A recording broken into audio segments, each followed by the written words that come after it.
এই যে হুম বলই বলো পেলা পেলা পেঁপে পেঁপে শসা শসা তারপরে কলা কলা তারপরে তরমুজ তরমুজ তারপরে খেজুর খেজুর তারপরে এই যে শরবত চলপদ তারপরে এই যে মুলি মুলি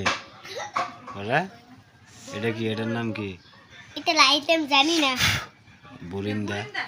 বুলিন্দা রেডি এডি আলু চাপ বুট বুট এডি হলো পেঁয়াজু এখানে পেঁয়াজু। পেঁয়াজু আলুর চপ বেগুনি তো অনেক আইটেম না হুম এত আইটেম কি খায় শেষ করতাল মু হ্যাঁ পারবা সবার দাওয়াত দিয়ে দাও সবাই ইফতারের হাই দাওয়াত গাইস নেন সবাই যারা ইফতারে যারা দাঁত খাবেন সবাই আমাদের বাসায় আসে বলেন দাঁত খাওয়ার জন্য ইফতারের দাওয়াত ইফতারির দাওয়াত